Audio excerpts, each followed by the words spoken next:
ಇಸ್ರೋ ಇನ್ಮೇಲೆ ರಾಕೆಟ್ಸ್ ತಯಾರಿಸೋದಿಲ್ಲ ಅಂತ ಒಂದು ದೊಡ್ಡ ನಿರ್ಣಯ ತಗೊಂಡಿದೆ. ಯಾಕೆ ಅಂದರೆ 2020ನಲ್ಲಿ ಇಂಡಿಯನ್ ಗೌರ್ಮೆಂಟ್ ಅಮೆರಿಕ ಥರ ಪ್ರೈವೇಟ್ ಕಂಪನೀಸ್ ಕೂಡ ಸ್ಪೇಸ್ ಸೆಕ್ಟರ್ನಲ್ಲಿ ಬರ್ಬೋದು ಅಂತ ಹೊಸ ರೂಲ್ಸ್ನ ಚೇಂಜ್ ಮಾಡ್ತು. ಸೊ ಆವಾಗಿನಿಂದ ಇಂಡಿಯಾದಲ್ಲಿ ಸ್ಪೇಸ್ ಸೆಕ್ಟರ್ ಬೂಮ್ ಆಗ್ತಾ ಇದೆ. ಅಮೆರಿಕಾದಲ್ಲಿ ಎಲಾನ್ ಮಸ್ಕ್ನ ಸ್ಪೇಸ್ ಎಕ್ಸ್ ಥರ ಇಂಡಿಯಾದಲ್ಲಿ ಹೊಸ ಸ್ಪೇಸ್ ಕಂಪನಿಗಳು ಬರ್ತಾ ಇವೆ. ಈ ಕಂಪನಿಗಳು ರಾಕೆಟ್ಸ್ ಮತ್ತು ಸ್ಯಾಟಲೈಟ್ಸ್ಗಳನ್ನು ತಯಾರಿಸ್ಬೋದು ಮತ್ತು ಸ್ಪೇಸ್ ಸರ್ವಿಸಸ್ನ ಕೂಡ ಕೊಡ್ಬೋದು. ಸೊ ಇದನ್ನು ಪ್ರೋತ್ಸಾಹಿಸೋಕೆ ಮತ್ತು ಇಸ್ರೋದಲ್ಲಿರೋ ವಿಜ್ಞಾನಿಗಳು ರಾಕೆಟ್ಸ್ ತಯಾರಿಸೋಕಲ್ಲದೆ ಕಂಪ್ಲೀಟ್ ಆಗಿ ಅಡ್ವಾನ್ಸ್ಡ್ ರಿಸರ್ಚ್ಗಳು, ನ್ಯೂ ಟೆಕ್ನಾಲಜಿಗಳ ಮೇಲೆ ಮತ್ತು ಸ್ಪೇಸ್ ಎಕ್ಸ್ಪ್ಲೋರೇಷನ್ ಮೇಲೆ ಟೈಮ್ ಸ್ಪೆಂಡ್ ಮಾಡ್ಬೋದು ಅಂತ ಈ ನಿರ್ಣಯ ತಗೊಳ್ತಾ ಇದ್ದಾರೆ. ಅಂದರೆ ಈಗಿನಿಂದ ರಾಕೆಟ್ಗಳನ್ನು ಪ್ರೈವೇಟ್ ಕಂಪನಿಗಳು ತಯಾರಿಸ್ತವೆ. ಈ ನಿರ್ಧಾರ ಇಂಡಿಯನ್ ಸ್ಪೇಸ್ ಸೆಕ್ಟರ್ನ ಹೇಗೆ ಚೇಂಜ್ ಮಾಡುತ್ತೋ ನೋಡಬೇಕು. ನಿಮಗೆ ಗೊತ್ತಾ, ನೀವು ಅಡಿಗೆಗೆ ಬಳಸೋ ಪ್ಯಾಕೆಟ್ ಪನ್ನೀರ್ ನಿಜವಾಗ್ಲೂ ಪನ್ನೀರ್ ಅಲ್ಲ ಅಂತ. ಅದನ್ನು ವೆಜಿಟೇಬಲ್ ಆಯಿಲ್ನಿಂದ ಮತ್ತು ಸ್ಟಾರ್ಚ್ನಿಂದ ಮಾಡಿರ್ತಾರೆ. ಇದು ಇಂಡಿಯಾದಲ್ಲಿ ಲೀಗಲ್ ಕೂಡ. ಅದಕ್ಕೆ ನಿಮಗೆ ಪನ್ನೀರ್ ಅಷ್ಟು ಕಮ್ಮಿ ಪ್ರೈಸ್ಗೆ ಸಿಗುತ್ತೆ. ಇದು ಡೇಂಜರಸ್ ಏನೂ ಅಲ್ಲ, ಆದರೆ ರಿಯಲ್ ಪನ್ನೀರ್ನಲ್ಲಿ ಪ್ರೋಟೀನ್, ಕ್ಯಾಲ್ಸಿಯಂ, B12 ಎಲ್ಲ ಇರುತ್ತೆ. ಆದರೆ ಈ ಫೇಕ್ ಪನ್ನೀರ್ನಲ್ಲಿ ಅದೇನೂ ಇರೋದಿಲ್ಲ. ಮತ್ತು ಇದು ಫ್ಯಾಟ್ ಮತ್ತು ಆಯಿಲ್. ಜನ ಇತ್ತೀಚೆಗೆ ಒಳ್ಳೆ ಪ್ರೋಟೀನ್ಗಾಗಿ ವೆಜ್ನಲ್ಲಿ ಪನ್ನೀರ್ನ ಚೂಸ್ ಮಾಡ್ಕೊಳ್ತಾ ಇದ್ದಾರೆ. ಆದರೆ ಅವರು ತಿನ್ನೋ ಪನ್ನೀರ್ ನಿಜವಾದ ಪನ್ನೀರ್ನ ಅಥವಾ ಫೇಕ್ ಪನ್ನೀರ್ನ ಅಂತ ಗೊತ್ತಾಗದೇ ಇರೋ ಥರ ಪ್ಯಾಕೇಜ್ಗಳು ಇರುತ್ತೆ. ಮತ್ತು ತುಂಬ ರೆಸ್ಟೋರೆಂಟ್ಗಳಲ್ಲಿ ಇದನ್ನೇ ಯೂಸ್ ಮಾಡ್ತಾರೆ. ಅವರು ಫೇಕ್ ಪನ್ನೀರ್ನ ಕೊಡ್ತಾ ಇದ್ದಾರಾ, ರಿಯಲ್ ಪನ್ನೀರ್ನ ಕೊಡ್ತಾ ಇದ್ದಾರಾ ಅಂತ ಕಸ್ಟಮರ್ಗೆ ಗೊತ್ತಾಗೋದಿಲ್ಲ. ಅದಕ್ಕೆ ದೇಶದಲ್ಲಿ ತುಂಬ ರಾಜ್ಯದಲ್ಲಿ ಈ ಫೇಕ್ ಪನ್ನೀರ್ ಮೇಲೆ ಸ್ಟ್ರಿಕ್ಟ್ ಆ್ಯಕ್ಷನ್ಸ್ ತಗೊಳ್ತಾ ಇದ್ದಾರೆ. ಇದೇ ಥರ ನಮ್ಮ ಕರ್ನಾಟಕ FDA ಕೂಡ ಇದನ್ನು ಟೆಸ್ಟ್ ಮಾಡಿದರೆ ಇದರಲ್ಲಿ ವೆಜಿಟೇಬಲ್ ಆಯಿಲ್ ಕೂಡ ಇಲ್ಲ ಅಂತ ಗೊತ್ತಾಗಿದೆ. ಅಂದರೆ ಇದನ್ನು ಯಾವುದರಿಂದ ತಯಾರಿಸ್ತಾ ಇರ್ಬೋದು ಅಂತ ನೀವೇ ಯೋಚನೆ ಮಾಡಿ. ಅದಕ್ಕೆ ಜನರ ಆರೋಗ್ಯದ ದೃಷ್ಟಿಯಿಂದ ಈ ಫೇಕ್ ಪನ್ನೀರ್ನ 1 year ಬ್ಯಾನ್ ಮಾಡಿದ್ದಾರೆ. ಫೆಡರೇಷನ್ ಆಫ್ ನ್ಯೂರೋಸೈನ್ಸ್ ಸೊಸೈಟೀಸ್ನಲ್ಲಿ ಪ್ರೆಸೆಂಟ್ ಮಾಡಿದ ಒಂದು ಸ್ಟಡಿ ಪ್ರಕಾರ ಯಾರು ಮಲ್ಟಿಪಲ್ ಲ್ಯಾಂಗ್ವೇಜ್ ಮಾತಾಡ್ತಾರೋ ಅವರ ಬ್ರೈನ್ ಯಂಗಾಗಿ ಕಾಣಿಸ್ತಾ ಇದೆ ಅಂತೆ. ಮೆಂಟಲ್ ಆಗಿ ಅಲ್ಲ, ಬಯಾಲಜಿಕಲ್ ಆಗಿ ಅಥವಾ ಫಿಸಿಕಲ್ ಆಗಿ. 2 ಲ್ಯಾಂಗ್ವೇಜಸ್ ಮಾತಾಡೋರಿಗೆ 6 ವರ್ಷ ಯಂಗಾಗಿ, 3 ಲ್ಯಾಂಗ್ವೇಜಸ್ ಮಾತಾಡೋರಿಗೆ 7 ವರ್ಷ ಯಂಗಾಗಿ, 4 ಲ್ಯಾಂಗ್ವೇಜಸ್ ಮಾತಾಡೋರಿಗೆ 13 ವರ್ಷ ಯಂಗಾಗಿ ಕಾಣಿಸ್ತಾ ಇದೆ ಅಂತೆ. ಈ ಸ್ಟಡಿನ ಹೇಗೆ ಮಾಡಿದ್ದಾರೆ ಅಂದರೆ MRIನಿಂದ ಬ್ರೈನ್ನ ಸ್ಕ್ಯಾನ್ ಮಾಡಿ ಅದನ್ನು ಒಂದು AI ಬೇಸ್ಡ್ ಬ್ರೈನ್ ಏಜ್ ಮಾಡೆಲ್ನಿಂದ ಸ್ಟಡಿ ಮಾಡಿದ್ದಾರೆ. ಈ ಥರ ಯಾಕೆ ಆಗ್ತಿರ್ಬೋದು ಅಂದರೆ ಮಲ್ಟಿಪಲ್ ಲ್ಯಾಂಗ್ವೇಜಸ್ನ ಕಾನ್ಸ್ಟೆಂಟ್ ಆಗಿ ಯೂಸ್ ಮಾಡೋದ್ರಿಂದ ಬ್ರೈನ್ ನಿರಂತರವಾಗಿ ಕೆಲಸ ಮಾಡಬೇಕಾಗುತ್ತೆ.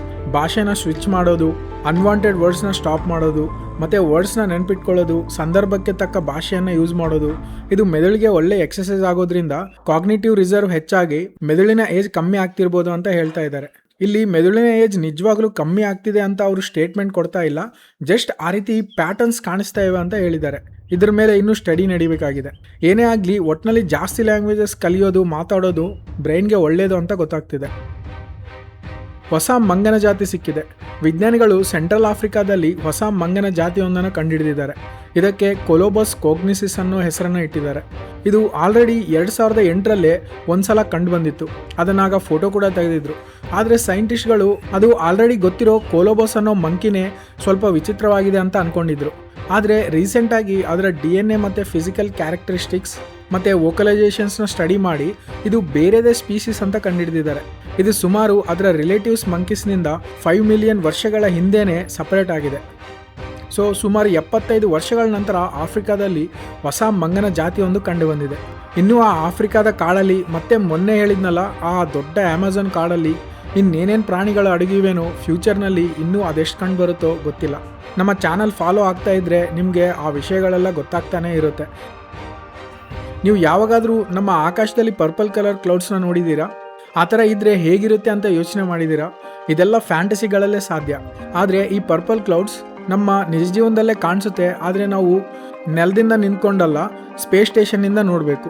ಡಾನ್ ಪೆಟಿಟ್ ಅನ್ನೋ ನಾಸಾ ಆಸ್ಟ್ರೋನಾಟ್ ರೀಸೆಂಟಾಗಿ ಸ್ಪೇಸ್ ಸ್ಟೇಷನ್ನಲ್ಲಿನಿಂದ ಸಿಡಿಲ್ಗಳನ್ನು ಫೋಟೋ ತೆಗೆದಿದ್ದಾನೆ. ಅದರಲ್ಲಿ ಮೋಡಗಳು ಸಿಡಿಲಿನಿಂದ ಪರ್ಪಲ್ ಆಗಿ ಕಾಣಿಸ್ತಾ ಇವೆ. ಈ ಫೋಟೋಸ್ನ ನೀವು ಟ್ವಿಟರ್ನಲ್ಲಿ ಆ ಆಸ್ಟ್ರೋನಾಟ್ ಅಕೌಂಟ್ನಲ್ಲಿ ನೋಡ್ಬೋದು. ಹಾಗೆ ಈತ ಲಾಸ್ಟ್ ಇಯರ್ನ ಮಹಾಕುಂಭಮೇಳ ಸ್ಪೇಸ್ನಿಂದ ಹೇಗೆ ಕಾಣ್ತು ಅನ್ನೋದನ್ನು ಕೂಡ ಫೋಟೋ ತೆಗೆದು ಪೋಸ್ಟ್ ಮಾಡಿದ್ದಾನೆ. ಅದನ್ನು ಕೂಡ ನೀವು ನೋಡ್ಬೋದು. ಆಸ್ಟ್ರೋನಾಮರ್ಸ್ ರೀಸೆಂಟಾಗಿ ಒಂದೇ ಗ್ಯಾಲಕ್ಸಿನಲ್ಲಿ 3 ಸೂಪರ್ ಮ್ಯಾಸಿವ್ ಬ್ಲ್ಯಾಕ್ ಹೋಲ್ಸ್ನ ಡಿಸ್ಕವರ್ ಮಾಡಿದ್ದಾರೆ. ಈ ಬ್ಲ್ಯಾಕ್ ಹೋಲ್ಗಳು ಎಷ್ಟು ದೊಡ್ಡವು ಅಂದರೆ ಅದರಲ್ಲೊಂದು ನಮ್ಮ ಸೂರ್ಯನಿಗಿಂತ 8 ಕೋಟಿ ಪಟ್ಟು ದೊಡ್ಡದು, ಇನ್ನೊಂದು 6 ಲಕ್ಷ ಪಟ್ಟು ದೊಡ್ಡದು, ಇನ್ನೊಂದು 20 ಲಕ್ಷ ಪಟ್ಟು ದೊಡ್ಡದು. ಈ ಬ್ಲ್ಯಾಕ್ ಹೋಲ್ಗಳು ಕಂಡು ಬಂದಿದ್ದು J01484214 ಅನ್ನೋ ಒಂದೇ ಒಂದು ಗ್ಯಾಲಕ್ಸಿನಿಂದ. ಈ ಗ್ಯಾಲಕ್ಸಿ ಎಷ್ಟು ದೂರ ಇದೆ ಅಂದರೆ 1250 ಕೋಟಿ ಲೈಟ್ ಇಯರ್ಸ್ ದೂರದಲ್ಲಿದೆ. ಅಂದರೆ ಈಗ ನಮಗೆ ಕಾಣ್ತಾ ಇರೋ ಈ ಗ್ಯಾಲಕ್ಸಿ ಬಿಗ್ ಬ್ಯಾಂಗ್ ಆದ 120 ಕೋಟಿಗಳ ನಂತರದ ಗ್ಯಾಲಕ್ಸಿ. ಅಂದರೆ ಅದು ಅಷ್ಟು ದೂರ ಇದೆ, ಅದರ ಲೈಟ್ ನಮಗೆ ರೀಚ್ ಆಗೋಕ್ಕೆ ಅಷ್ಟು ಹೊತ್ತು ಆಗ್ತಿದೆ. ಈ ಬ್ಲ್ಯಾಕ್ ಹೋಲ್ಸ್ನ ಕಂಡುಹಿಡಿದಿದ್ದು ನಮ್ಮ space super star James Webb telescope. ನಾಸಾದ ಕ್ಯೂರಿಯಾಸಿಟಿ ರೋವರ್ ಆಗಸ್ಟ್ 20, 2023 ಕ್ಯಾಪ್ಚರ್ ಮಾಡಿದ ಒಂದು ಫೋಟೋ ಈಗ ಸಿಕ್ಕಾಪಟ್ಟೆ ವೈರಲ್ ಆಗ್ತಿದೆ.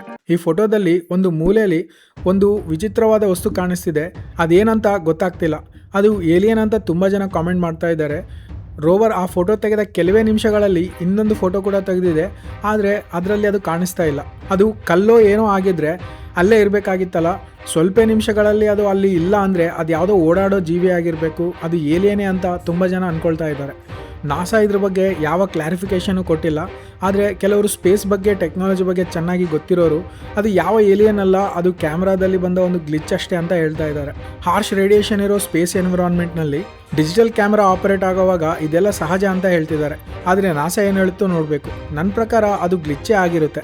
ಮಾರ್ಸ್ಗೆ ಬರೋವಷ್ಟು ಇಂಟೆಲಿಜೆಂಟ್ ಏಲಿಯನ್ಸ್ ಇದ್ದರೆ ಡೈರೆಕ್ಟಾಗಿ ಜೀವಿಗಳಿರೋ ಭೂಮಿಗೆ ಬರ್ತಾರೆ ಹೊರತು ಪಕ್ಕದಲ್ಲಿರೋ ಮರಳುಗಾಡು ಮಾರ್ಸ್ನಲ್ಲಿ ಕೂತ್ಕೊಂಡು ಹೈಡ್ ಆ್ಯಂಡ್ ಸೀಕ್ ಆಡೋದಿಲ್ಲ.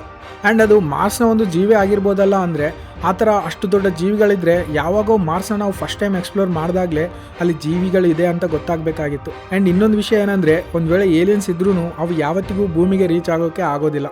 ಯಾಕೆ ಅಂತ ಈ ವಿಡಿಯೋದಲ್ಲಿ ಕ್ಲಿಯರಾಗಿ ಎಕ್ಸ್ಪ್ಲೇನ್ ಮಾಡಿದ್ದೀನಿ. ಲಿಂಕ್ ಡಿಸ್ಕ್ರಿಪ್ಷನಲ್ಲಿರುತ್ತೆ.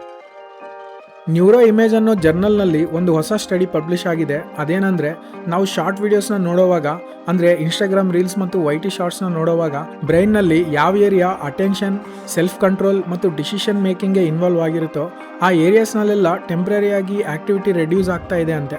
ಅಂದರೆ ನಾವು ರೀಲ್ಸ್ ನೋಡೋವಾಗ ಅವನ್ನ ಎಷ್ಟೊತ್ತು ನೋಡ್ತಿರ್ತೀವೋ ಅಷ್ಟೊತ್ತು ಅಟೆನ್ಷನ್ ಮತ್ತು ಸೆಲ್ಫ್ ಕಂಟ್ರೋಲ್ಗೆ ಕೆಲಸ ಮಾಡೋ ಬ್ರೈನ್ನ ಒಂದು ಪಾರ್ಟ್ನಲ್ಲಿ ಕಮ್ಮಿ ಆ್ಯಕ್ಟಿವಿಟಿ ಕಂಡು ಬಂದಿದೆ. ಶಾರ್ಟ್ ವಿಡಿಯೋಗಳು ಕಾನ್ಸ್ಟೆಂಟಾಗಿ ನಿಮಗೆ ಹೊಸ ವಿಡಿಯೋ, ಹೊಸ ಸೌಂಡ್, ಹೊಸ ಇಮೇಜ್, ಹೊಸ ಟಾಪಿಕ್ನ ತೋರಿಸ್ತಾನೆ ಇರುತ್ತೆ. ನಿಮ್ಮ ಬ್ರೈನ್ ಒಂದು ವಿಷಯದ ಮೇಲೆ ಫೋಕಸ್ ಮಾಡೋಣ ಅನ್ನೋ ಟೈಮ್ಗೆ ನೀವು ಇನ್ನೊಂದು ಹೊಸ ವಿಷಯನ ನೋಡ್ತಾ ಇರ್ತೀರಿ. ಇದರಿಂದ ವಿಜ್ಞಾನಿಗಳು ರೀಲ್ಸ್ನ ಜಾಸ್ತಿ ಹೊತ್ತು ನೋಡೋದ್ರಿಂದ ನಮ್ಮ ಅಟೆನ್ಷನ್ ಸ್ಪ್ಯಾನ್ ಕಮ್ಮಿ ಆಗುತ್ತೆ ಅಂತ ಹೇಳ್ತಾ ಇದ್ದಾರೆ. ಆಗೋ ಚಾನ್ಸ್ ಇದೆ. ವಿಜ್ಞಾನಿಗಳು ರೀಸೆಂಟಾಗಿ ನಮ್ಮ ಮಿಲ್ಕಿ ವೇ ಗ್ಯಾಲಕ್ಸಿ ಇನ್ನೊಂದು ಚಿಕ್ಕ ಗ್ಯಾಲಕ್ಸಿನ ನುಂಗಿದೆ ಅಂತ ಎವಿಡೆನ್ಸ್ ಕಂಡುಹಿಡಿದಿದ್ದಾರೆ. ಈ ಡ್ವಾರ್ಫ್ ಗ್ಯಾಲಕ್ಸಿ ನಮ್ಮ ಗ್ಯಾಲಕ್ಸಿ ಸೈಜ್ನಲ್ಲಿ ಅರ್ಧದಲ್ಲಿ ಅರ್ಧ ಇದ್ದಿರ್ಬೋದು ಅಂತ ಅನ್ಕೊಳ್ತಾ ಇದ್ದಾರೆ. ಆ ಡ್ವಾರ್ಫ್ ಗ್ಯಾಲಕ್ಸಿಗೆ ಲೋ ಎನರ್ಜಿ ಕಾರ್ಕಿನ್ ಹೆರ್ಕ್ಯುಲಸ್ ಅನ್ನೋ ಹೆಸರಿಟ್ಟಿದ್ದಾರೆ. ಅದನ್ನು ಶಾರ್ಟ್ಕಟಲ್ಲಿ LKH ಅಂತ ಕರೀತಾ ಇದ್ದಾರೆ. ಆ ಗ್ಯಾಲಕ್ಸಿ ಇದ್ದಂತಹ ನಕ್ಷತ್ರಗಳೆಲ್ಲ ನಮ್ಮ ಸೂರ್ಯನಿಗಿಂತ 50 ಕೋಟಿ ಪಟ್ಟು ದೊಡ್ಡದಾಗಿವೆ ಅಂತೆ. ಆಲ್ರೆಡಿ ಆ ಗ್ಯಾಲಕ್ಸಿನಲ್ಲಿ ಇದ್ದಂತಹ ಸ್ಟಾರ್ಗಳು ಈಗ ನಮ್ಮ ಗ್ಯಾಲಕ್ಸಿಯಲ್ಲಿ ಮರ್ಜಾಗಿ ಹೋಗಿರುತ್ತಲ್ಲ. ಮತ್ತೆ ಆ ಸ್ಟಾರ್ಗಳೆಲ್ಲ ಬೇರೆ ಗ್ಯಾಲಕ್ಸಿ ಅಂತ ಹೇಗೆ ಕಂಡುಹಿಡಿದ್ರು ಅಂದರೆ, ನಮ್ಮ ಗ್ಯಾಲಕ್ಸಿಯ ಒಂದು ಪಾರ್ಟ್ನಲ್ಲಿ ಇರುವಂತಹ ನಕ್ಷತ್ರಗಳೆಲ್ಲ ಅವುಗಳ ಏಜ್, ಕೆಮಿಕಲ್ ಕಂಪೋಸಿಷನ್ ಮತ್ತು ಅವುಗಳ ಮೂವ್ಮೆಂಟ್ ಡಿಫ್ರೆಂಟ್ ಆಗಿದೆ. ಅದಕ್ಕೆ ಅವರು ಅದು ಡಿಫ್ರೆಂಟ್ ಗ್ಯಾಲಕ್ಸಿದು ಅಂತ ಕಂಡುಹಿಡಿದಿದ್ದಾರೆ. ನಮ್ಮ ಗ್ಯಾಲಕ್ಸಿ ಕೇವಲ ಒಂದು ಗ್ಯಾಲಕ್ಸಿನ ನುಂಗಿಲ್ಲ, ಬೇರೆ ಸ್ಟಡೀಸ್ಗಳಲ್ಲಿ ಇನ್ನೂ 5 ಚಿಕ್ಕ ಗ್ಯಾಲಕ್ಸಿಗಳನ್ನು ನುಂಗಿದೆ ಅಂತ ಗೊತ್ತಾಗಿದೆ. ಫ್ಯೂಚರ್ನಲ್ಲಿ ಆಂಡ್ರೋಮೇಡಾ ಬಂದು ಇದನ್ನು ನುಂಗುತ್ತೆ. ಈ ವಿಡಿಯೋ ನಿಮಗೆ ಇಷ್ಟ ಆದರೆ ಲೈಕ್ ಮಾಡಿ. ಈ ಚಾನಲ್ಗೆ ಇನ್ನೂ ಸಬ್ಸ್ಕ್ರೈಬ್ ಆಗದಿದ್ದರೆ ಸಬ್ಸ್ಕ್ರೈಬ್ ಮಾಡ್ಕೊಳ್ಳಿ. Thanks for watching.